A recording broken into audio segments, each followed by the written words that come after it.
Veamos un ejemplo del proceso de individuación a través de esta paciente de 55 años de edad que llega a trabajar con Jung en análisis tras haber regresado a Europa proveniente del extranjero.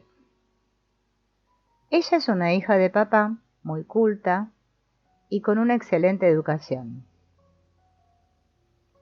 No está casada, pero vivió con el equivalente inconsciente de un compañero humano, en otras palabras, el animus, en ese vínculo característico que a menudo se observa en las mujeres con una formación académica. Jung aquí está hablando de una mujer moderna. Obviamente este era para él un caso fascinante y a la vez didáctico. No se trataba de una madre tradicional y ama de casa que necesitaba desarrollar su intelecto y su lado espiritual, desarrollo del animus, en la segunda mitad de su vida, lo cual era la manera en que habitualmente Jung concebía la individuación de la mujer. Esta mujer, en cambio, tenía un considerable desarrollo intelectual y una carrera, pero estaba identificada con lo masculino y se hallaba en una búsqueda para descubrir algo acerca de su madre escandinava y su madre tierra. Esta mujer quería contactar con el lado femenino de su personalidad, que para ella permanecía inconsciente. Esta paciente se asemeja a muchas mujeres de hoy en día, quienes, habiendo colocado la formación académica por delante de la fundación de una familia y la crianza de los hijos, terminan persiguiendo sus carreras hasta el punto en el que tener hijos se convierte en un espejismo en vía de desaparecer. Sin embargo, para 1928 esta era una mujer bastante inusual. La paciente comenzó a dibujar y a pintar. No era una artista entrenada, lo cual constituía una ventaja para el análisis, porque así se le permitía al inconsciente expresarse de una manera más directa y espontánea. Esta paciente comentaba que sus ojos querían hacer una cosa, pero su cabeza quería hacer otra, y que ella permitió que sus ojos llevaran la batuta, indicando así que el nuevo centro de conciencia que estaba emergiendo poseía una voluntad propia. Así quería que fuera y no de otra manera, y ella podía dejar que sucediera. Dejar que suceda es la manera de capturar al inconsciente en acción. Jung no interpretó activamente el significado psicológico de sus dibujos y pinturas, sino que más bien participó en el proceso al estimular a la mujer para que dejara que sucediera, según lo deseara su inconsciente. A menudo ni siquiera entendía lo que los dibujos querían decir más allá de su contenido manifiesto. Él se limitaba a estimularla para que se quedara con eso. Paulatinamente se empezó a ver una historia que se desplegaba, un desarrollo que se sucedía, y a su debido tiempo mostró su propósito. El cuadro primero muestra a la paciente en su situación inicial, ilustra la condición de encontrarse psicológica y evolutivamente atascados. El cuerpo de una mujer engastado en una roca está obviamente intentando liberarse. Esta es la condición de la paciente para el momento en que comienza su análisis. El cuadro 2 muestra un rayo que golpea la roca y separa una piedra redonda de entre las otras. Esta piedra representa el núcleo central de la mujer, el sí mismo. Jung comenta que este cuadro representa al sí mismo desprendiéndose del inconsciente. El relámpago ha liberado de la roca la forma esférica y de esa manera ha provocado una suerte de liberación. La paciente asoció el relámpago con su analista. La transferencia ha comenzado a tener ese efecto profundo en su personalidad. En el drama, Jung está representado por el relámpago, que es a la vez el elemento masculino en la personalidad de la paciente que hace impacto y fertiliza. Más adelante en el texto, Jung habla de sí mismo como un portador de proyección para la función inferior de la paciente, la intuición. La función inferior tiene el significado de una función liberadora o redentora. Sabemos por experiencia que la función inferior siempre compensa, complementa y equilibra la función superior.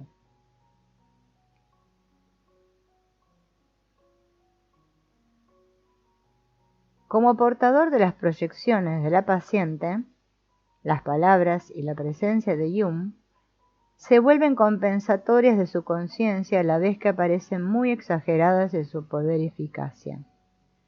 Ella lo vería como un genio de la intuición, alguien que todo lo sabe y todo lo entiende. Cuando existe una fuerte transferencia, este es el tipo de cosas que le sugiere al paciente.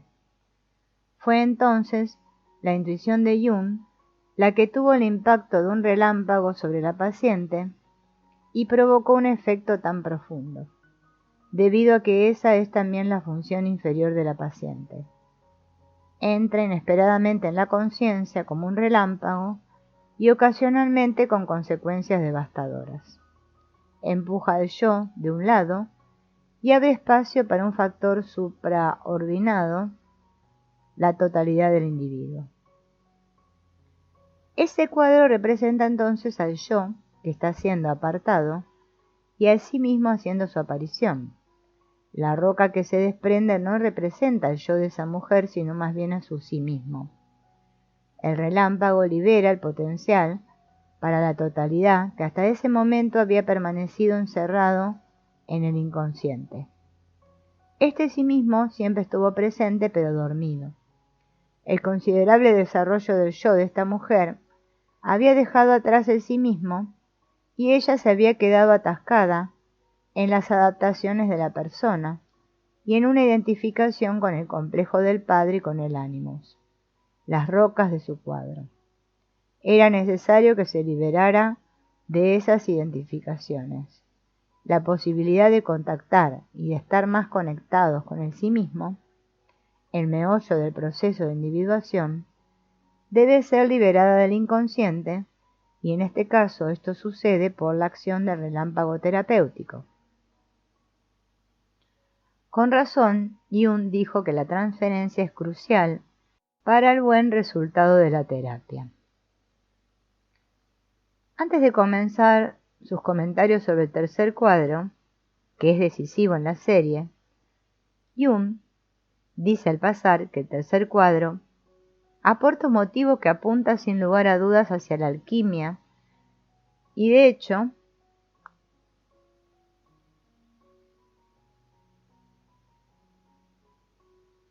este fue para él el estímulo que lo llevó a efectuar un estudio meticuloso de los trabajos de los antiguos adeptos.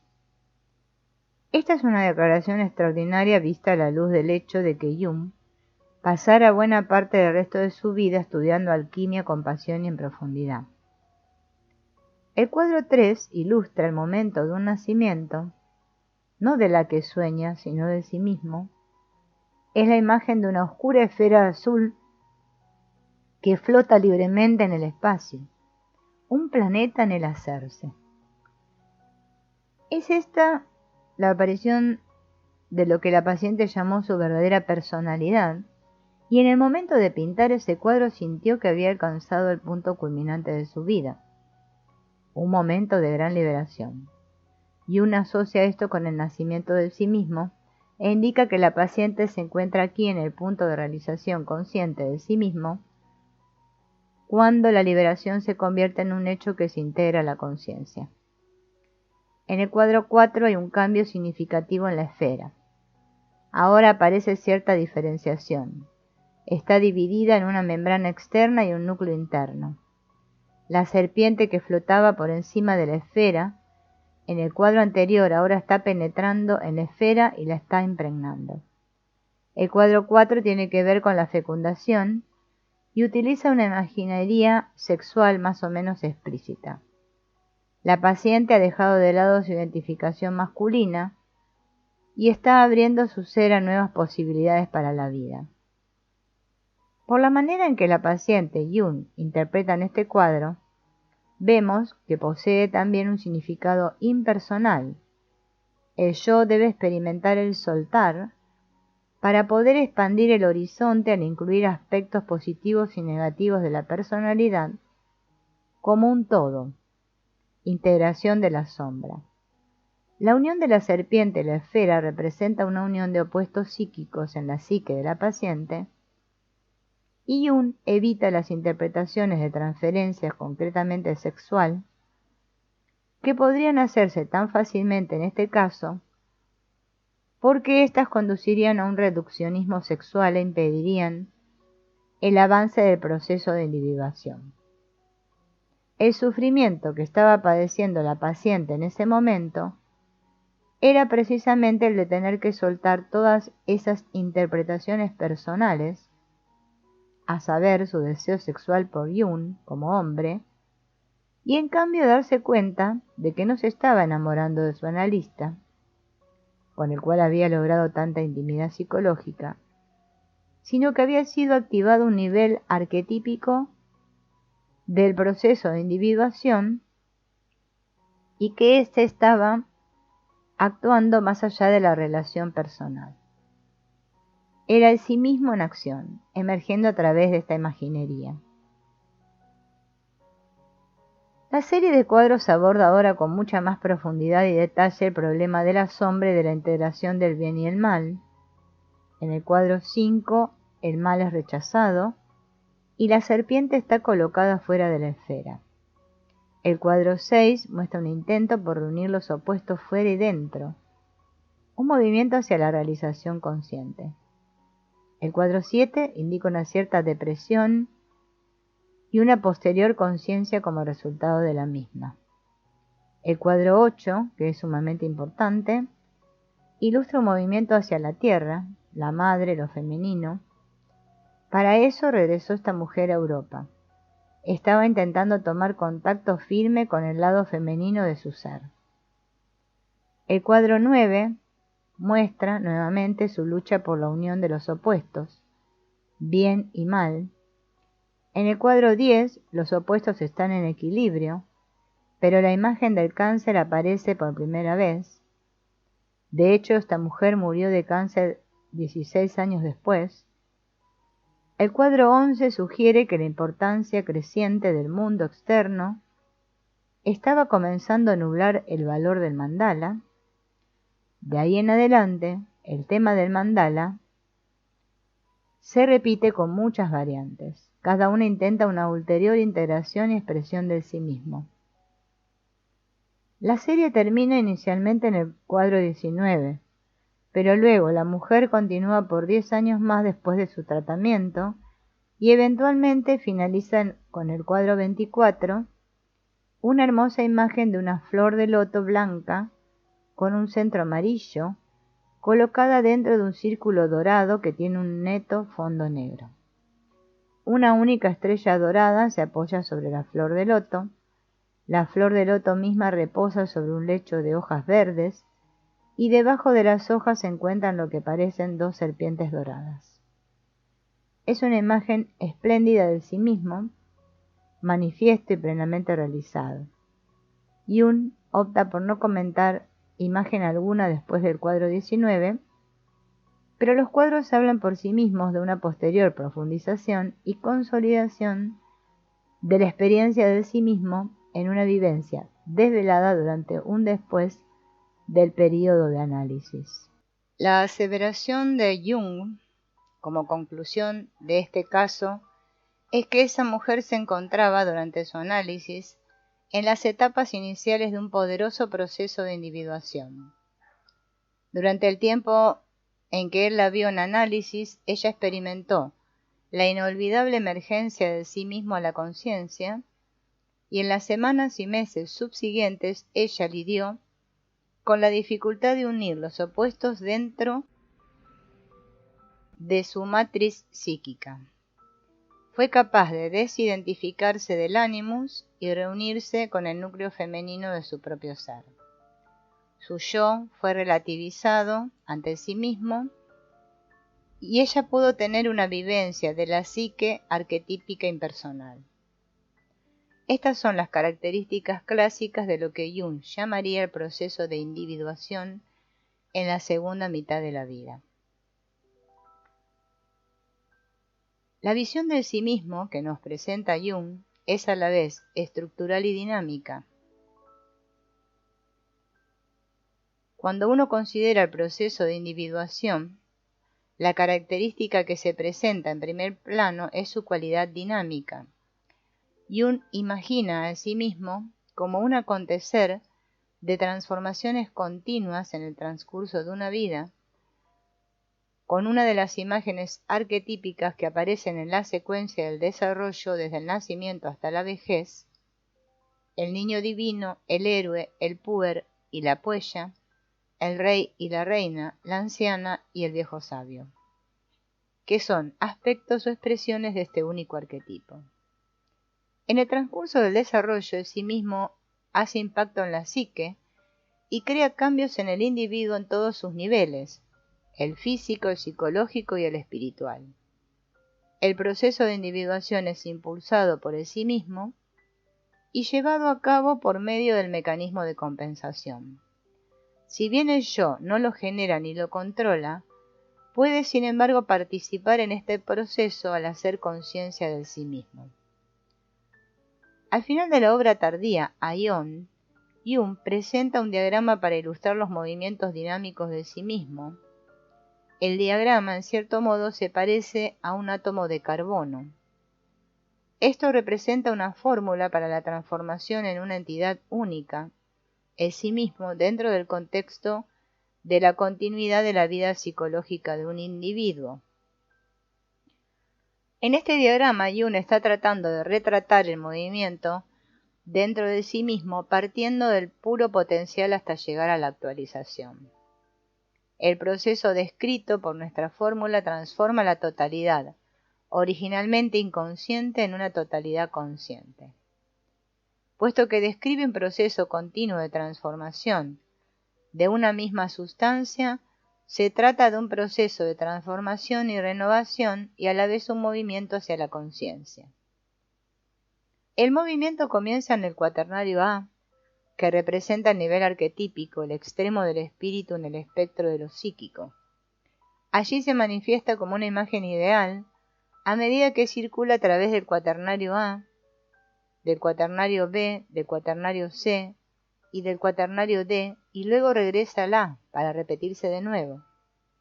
Un contenido psíquico, una imagen arquetípica, penetra en el sistema psíquico por el extremo arquetípico, dando lugar a un proceso de integración en cada uno de los otros tres niveles. Primero, la imagen efectúa una rotación por los 4 puntos del cuaternario arquetípico y la idea se vuelve más clara. Luego la idea pasa al nivel B, entrando por el portal de B, mediante un proceso similar al cambio de nivel de energía en un átomo. Esto es un paso hacia otro nivel de conciencia. Ahora la idea existe en el nivel de la sombra y desde ahí penetra en la realidad y en la vida cotidiana, donde los objetos producen sombras. La idea adquiere sustanciación y la idea de unidad, de totalidad e integridad ahora ha de ser vivida concretamente. La idea se va abriendo camino a través de este nivel psíquico y ahora debe ser realizada concretamente en el tiempo y el espacio, lo cual introduce limitaciones y problemas. Jung dice que todo acto humano puede ser considerado, ya sea positivo o negativamente, y al pasar del pensamiento a la acción, uno está entrando en un mundo de sombra potencial. Toda acción produce una reacción, causa un impacto externo y así, cuando alguien comienza efectivamente a individuarse y aparecen cambios que provocan quejas en los demás, ese individuo se está desplazando hacia el cuaternario de la sombra. La idea se está materializando, está teniendo un efecto en la conducta del mundo real y así avanza hacia el nivel del instinto. Los arquetipos y los instintos se conectan en este nivel y a medida que la idea se mueve por el cuaternario de la sombra, comienza a adquirir atributos cada vez más instintivos e incorporados. Cuando la idea desciende al nivel C, alcanza el nivel de lo físico que se encuentra en las profundidades del sustrato material del cuerpo y el cuerpo mismo comienza a cambiar. El principio organizador, que comienza con la imagen y la entrada en la psique, se convierte en conducta, luego toca y consteliza en instinto, y ahora comienza a afectar el cuerpo de tal manera que efectivamente reordena las moléculas. Este nivel físico profundo yace más allá de la barrera psicoide de la psique. Esta es una fuerza motora que impulsa la evolución misma. La estructura sigue a la forma. Con el nivel D se ha alcanzado el nivel de la energía misma, y aquí se encuentra el origen de la cristalización de la energía en materia. Se trata del nivel submolecular y subatómico de la energía y de las formas que la moldean. Tocar este nivel implica un cambio realmente profundo, no cabe duda, un cambio en el nivel de la energía misma y de su organización. La fórmula presenta un símbolo del sí mismo, pues este no es solo una magnitud estática o una forma constante, sino también un proceso dinámico. Del mismo modo en que los antiguos no veían la imagen de Dios en el hombre como una mera impronta, una suerte de sello estereotipado y carente de vida, sino como una fuerza operante. Las 4 transformaciones representan un proceso de restauración o de rejuvenecimiento que ocurre, por así decirlo, en el interior de sí mismo. Algo comparable al ciclo carbono-nitrógeno en el Sol, por el cual un núcleo de carbono captura 4 protones y los libera, al final del ciclo en forma de una partícula alfa. El núcleo del carbono sale incólume de la reacción como el fénix de sus cenizas.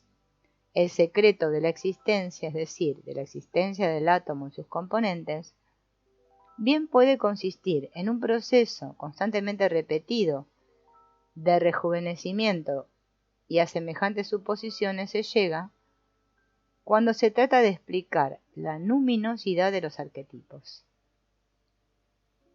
Podemos pensar en el sí mismo como una entidad cósmica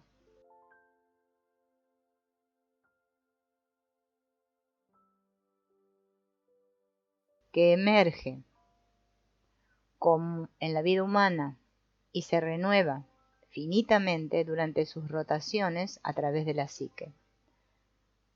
Probablemente cuenta con los individuos humanos para hacerse consciente de sí mismo, para encarnar en el mundo tridimensional de tiempo y espacio, y también para rejuvenecerse y extender su existencia. Subsiste en el universo más allá de la psique. Utiliza nuestras psiques y el mundo material, incluidos nuestros cuerpos, para sus propios fines y continúa después de que envejecemos y morimos. Somos para él un hogar en el que puede emerger y residir, sin embargo, por nuestro orgullo y por la inflación de nuestro yo, nos atribuimos demasiado crédito por su genio y belleza. Desde que comenzó a explorarse el alma humana y a trazar un mapa de su territorio, Jung se sintió fascinado por lo que ocurría en las fronteras de la psique. Tal era su temperamento, le gustaba avanzar más allá de los confines de lo ya conocido. Su primer estudio importante fue una disertación sobre los trances de los médium y los prodigiosos relatos de personajes fallecidos narrados por su joven prima Helen Presswerk. Se trataba de una investigación psicológica de la relación entre los estados normales y paranormales de la conciencia. Los trabajos posteriores sobre asociación de palabras y la teoría de los complejos estudiaron las fronteras entre las partes conscientes e inconscientes de la psique. Penetrando aún más en el territorio del inconsciente, Jung encontró otra frontera. Esta se hallaba entre los contenidos personales e impersonales del inconsciente, entre el territorio de los complejos y de las combinaciones de imagen arquetípica e instinto.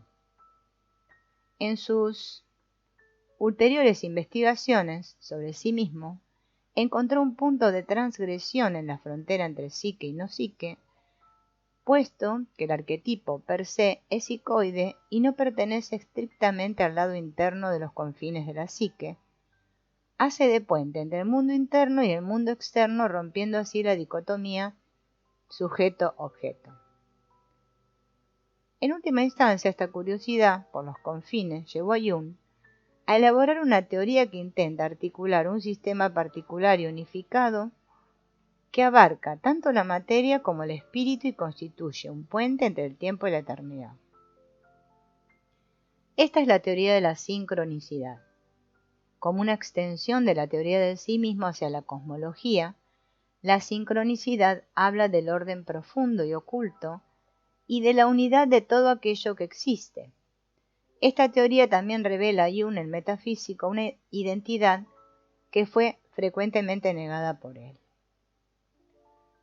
Los escasos escritos de Jung sobre sincronicidad exploran el orden significativo en acontecimientos aparentemente aleatorios. Al igual que lo han hecho muchos otros, Jung observa que las imágenes psíquicas y los sucesos objetivos están a veces ordenados en patrones definidos y que esta ordenación ocurre al azar y no en virtud de una cadena causal de sucesos previos. En otras palabras, no existe una razón causal para que aparezca el patrón. Este ocurre por pura casualidad. Surge entonces la pregunta: ¿este acontecimiento casual que produce un determinado patrón o forma característica es completamente aleatorio o posee un significado? Las artes adivinatorias se basan en esta idea de que ciertos eventos casuales tienen significado. Un pájaro vuela sobre el lugar en que se encuentra y el adivino le dice al rey que el momento es oportuno para la batalla. O bien tenemos el caso más complicado del antiguo oráculo chino, llamado I Ching, el libro de las mutaciones, el cual se consulta lanzando unas monedas o tallos para determinar un patrón numérico que posteriormente se relaciona con uno de sus 64 hexagramas. Al estudiar ese hexagrama, se puede determinar un patrón de significado en los acontecimientos del presente, así como un patrón emergente que irá tomando forma en el futuro. En esto uno puede encontrar un consejo. Este oráculo está basado en el principio de la sincronicidad. Lo que se postula es que existe un orden significativo que subyace al conjunto formado por el resultado casual obtenido al lanzar las monedas, una cuestión candente y ciertos sucesos en el mundo exterior. Aquellos que han probado el I Ching han quedado a menudo sorprendidos por la misteriosa precisión de sus respuestas. ¿Cómo explicar ese orden y esos patrones significativos que no han sido creados por causas conocidas? En un ámbito aún más cercano a la práctica analítica y a la teoría psicológica de Jung, encontramos un fenómeno que él observó con fascinación, a saber, que la compensación psicológica no ocurre solamente en los sueños, sino también en ciertos sucesos que no se controlan psicológicamente. A veces la compensación proviene del mundo exterior. Un paciente de Jung soñó una vez con un escarabajo dorado. Mientras discurrían en el consultorio sobre ese símbolo onírico, escucharon un sonido en la ventana y se dieron cuenta que una versión local suiza del escarabajo trataba de entrar a la habitación. A partir de hechos como este es posible inferir que la aparición de imágenes arquetípicas en los sueños pueda coincidir con otros acontecimientos. Los fenómenos compensatorios cruzan las fronteras comúnmente aceptadas entre sujeto y objeto y se manifiestan en el mundo objetivo. Lo que constituía un rompecabezas para Jung era lograr explicar esto en su teoría. Estrictamente hablando, semejantes sucesos no son psicológicos y sin embargo tienen una profunda conexión con la vida psicológica. Los arquetipos son transgresores, es decir, que no están limitados al ámbito psíquico. Dada esa cualidad de transgresión, pueden emerger en la conciencia, ya sea desde la matriz psíquica, o desde el mundo circundante, o desde ambos a la vez. Cuando ocurren ambos al mismo tiempo, se habla de un evento sincronístico. Las referencias al cosmos unificado y a la noción, aunque no sea el término exacto, de sincronicidad, se encuentran esparcidas a lo largo de la obra completa, así como en otros escritos menos formales, tales como sus cartas. Pero Jung no expresó plenamente su pensamiento sobre este tema hasta muy adentrado en el curso de su propia vida. En 1952, él y el físico ganador del premio Nobel, Wolfgang Pauli, publicaron conjuntamente la interpretación de la naturaleza y la psique, que fue un intento de elucidación de las posibles relaciones entre la naturaleza y la psique. Fue algo significativo el que Jung publicara su ensayo con un científico ganador del premio Nobel y no con un filósofo, un teólogo o un mitólogo. De toda la obra teórica de Jung, esta pieza sobre la sincronicidad está expuesta a las más burdas distorsiones. Jung quería evitar ser visto como un místico o un chiflado, y no cabe duda de que le preocupaba particularmente la presentación de esta parte de su pensamiento ante el público científico moderno.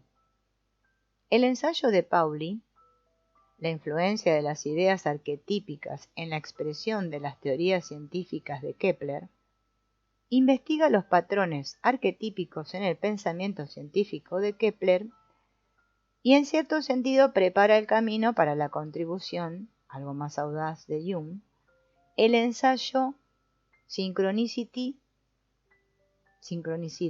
como principio de conexiones acausales. Este trabajo sobre sincronicidad suma a la teoría psicológica de Jung